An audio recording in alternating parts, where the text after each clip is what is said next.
The tragic downfall of 2023 Roblox anime game. For those of you that were around in early 2023, you probably know. Oh, y'all know they copyrighted Demon Slayer? Game fan? Y'all know they copyrighted Demon Slayer? Hey, bro, I ain't gonna lie, it's looking rough, bro. It's looking rough, bro. The expectations for this year were really high. We thought it was going to be one of the best years for Roblox anime games of all time. So for the year to fall apart like it did, we need to talk about it. Because if 2024 ends up like 2023 did, we actually might be in shambles. The Roblox anime community might be finished. So at the start of 2023, we got Pixel Piece, and we thought this was the all-time low that we wouldn't go below at the time. And if you don't know why Pixel Piece was such a disappointment, well, they pretty much lied about the entire game. For example, what was the problem with Pixel Piece? Wasn't it performance issues? I didn't give you that game. You guys know I like ran around for 2 seconds to order for it. What was the actual problem with Pixel Piece? I know the hacker problem where they on like the second day of release or the first day that they like there was millions of fruits in every server. But then they re-released after that. Optimization and content. The game was just too much bandit beating. Magic, thank you for the gifted, bro. God bless you. So like, was there anybody that actually like fully played the game and like, you know, gave it like can give me a genuine review? You know what I'm saying? Boring game.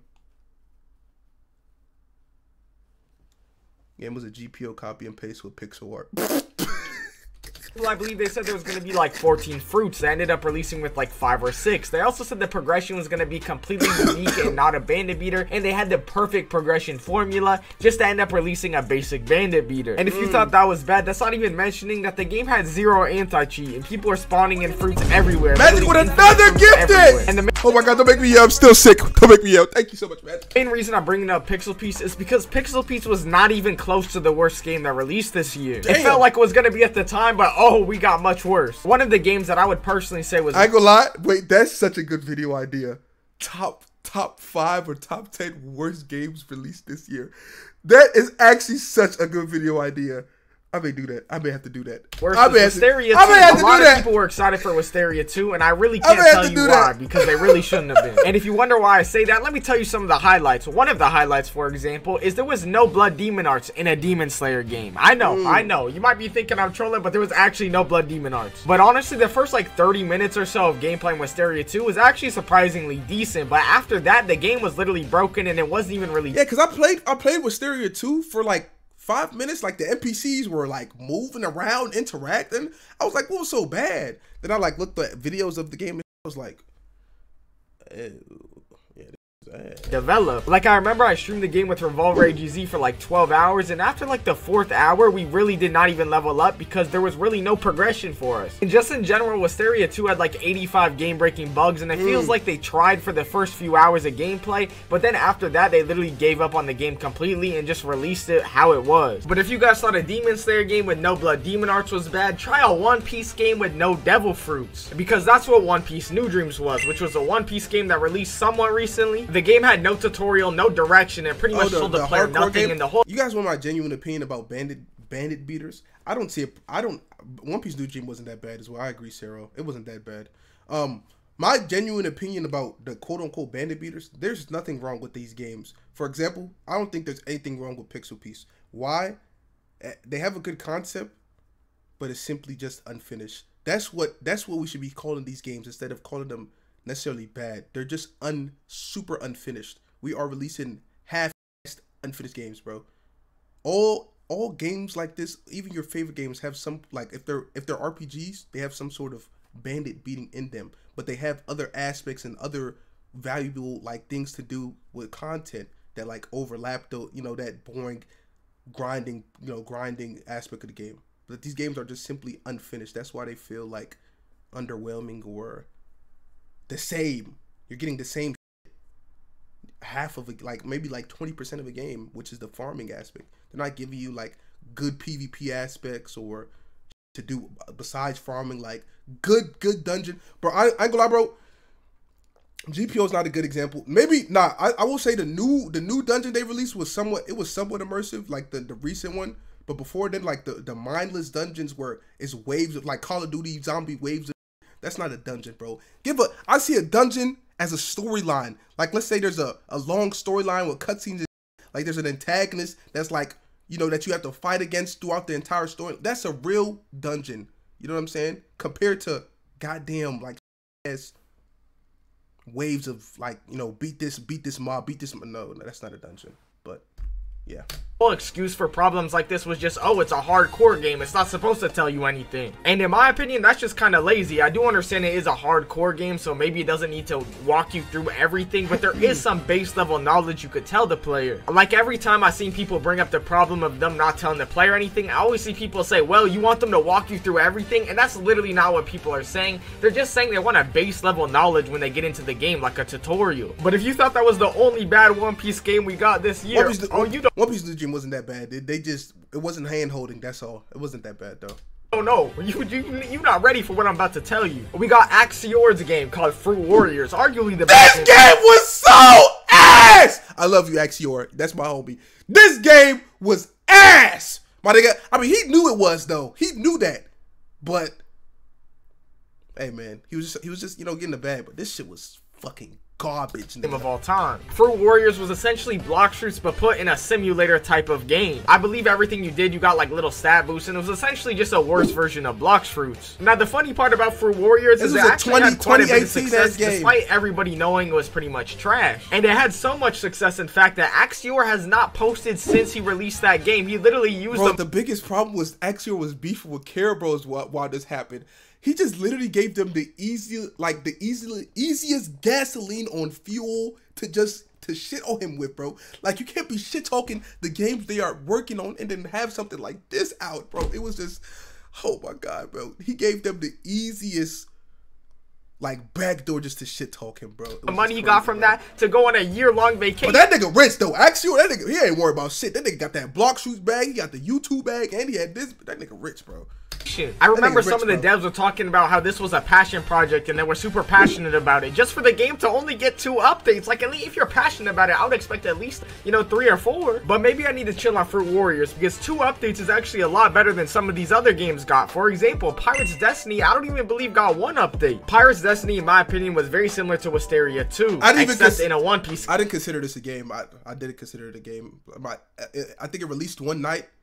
It got shat on the entire night and nobody ever talked about it again. I didn't even consider it a game, bro. And just a lot different in general, but let me explain what I'm trying to say. Pirates Destiny actually looked like it had some sort of passion and some sort of direction at one point in time, but as you go further and further in the game, it loses that direction. It looks like they really just stopped caring about the game. And another thing about Pirates Destiny, which is really a common thing throughout this list, is Pirates Destiny had a ton of game-breaking bugs. It was another case of the million bugs one day before release and trying to fix all of them in one day, and what do you know, they didn't fix all of them in one day. But now I want to move on to a special category in 2023, arguably my favorite category, the scam category. And don't worry, I heard you guys, we got a lot of nominations for this category, but out of all the games that released this year, only 2 games really met the scam category to me. One of them known as Type Soul or Type Scam, and one of them known as Grand Kaizen or Grand Scam. Now, Type Soul was actually one of the best games to release this year, but the odds were quite literally not what they actually appeared to be, which is quite literally deceiving the player and is a scam. I believe I was the first one to actually call them out on. What the fuck was this? What was I thinking? What was I thinking making this thumbnail, bro? Or this face in this thumbnail, bro? Where's this shit at? Go back, bro.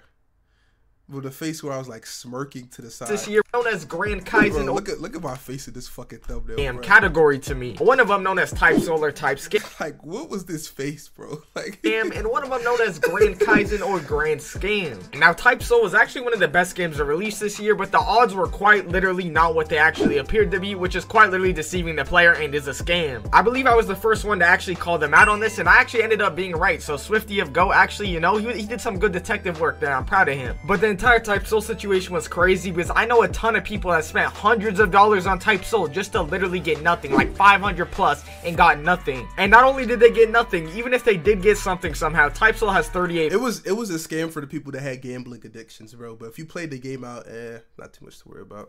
Players now, so either way I know they're regretting it, including my real life uncle AGZ who spent 500 on it. But the second game in the scam category has got to be Grand Kaizen. Now I'm sure most of you guys already are familiar with the Grand Kaizen situation since it literally happened like a week or 2 ago, but Grand Kaizen quite literally released an empty map with 5 bandits and 35 game breaking bugs and called it a video game. They quite literally surpassed the bandit beater category and opened a new limit, a new category called the bandit finders. In Grand Kaizen, instead of beating bandits for your whole gameplay experience, you spend your whole gameplay experience trying to find the bandits. I think I speak for all of us when I say this is the innovation we all wanted. Grand Kaizen also had a data issue where people that spend on Grand Kaizen did not actually keep the things they spend for, and they didn't refund them. And I think the craziest part about all of that is Grand Kaizen still has like 4,000 players. I'm trying to figure out what they're actually playing because there's literally nothing. Bro, I noticed, bro. That's why I said on my tweet recently that like any publicity is good publicity, bro. I don't think anybody from the United States is playing Grand Kaizen because anytime I've joined that game, I've always been launched into a Singapore or Japanese server, bro. Nobody from the United States is playing no more. Them niggas simply hyped up this game to all EU demons, bro. Nobody in this region is playing that game, bro. To do in that game. Now, lastly, we gotta talk about niggas. That's why when it's beef like that, they don't even care because they don't even know what we talking about. They just think. I promise you, all the Grand Kaizen videos them niggas done seen, they probably thought it was like updates on the game or some shit. They don't even know that we've been shit talking the game unless they speak English. Academia Battlegrounds, which is also a very recent game and might actually cause the death of Roblox anime games. My personal favorite part about My Hero Academia Battlegrounds has got to be that it's not even a Battlegrounds game. In fact, I don't even believe you can PvP in the game. I'm sure most of you guys are already familiar. That fucking walk animation just makes me want to peel my face off. With the situation, but essentially they got the real rights to My Hero Academia, and they used the rights to take down every game using My Hero Academia assets, including games that weren't even fully My Hero Academia games like Anime Adventures. Now, those were the downfalls of pretty much every bad game that. How's this game doing? Actually, let me just give it a quick second to check it out real quick. How's this game doing? Obviously, like with the hype, it's gained some sort of player base, right? What's that game called? I don't see it. My Hero. It should be easily popping up when you search on My Hero Academia. Yep. 6 players. Wow. Damn, them dislikes. Damn, don't ask me why I disliked it, bro. I felt scammed myself. I ain't gonna lie. Released in 2023, or at least the ones off the top of my head. Am I blind? Was it in my? There's no way, bro. Where do you see it? Where do you see that?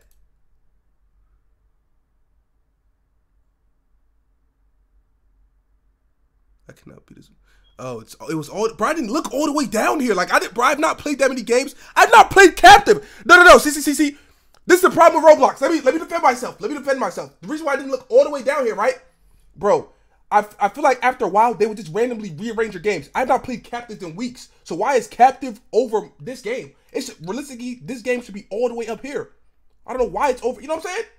I don't know why they randomly rearranged my game. It should be in order of the games we've played recently. It's not. It's clearly not. Because I've not played Captive since the last time I streamed it. The fuck? And I didn't include every game. I only included the ones that were really bad. I mean, that was pretty much every game that released this year. Content delete. Wait, but also, if y'all want to help. What you mean? Y'all seen the content deleted game? Where you see that at?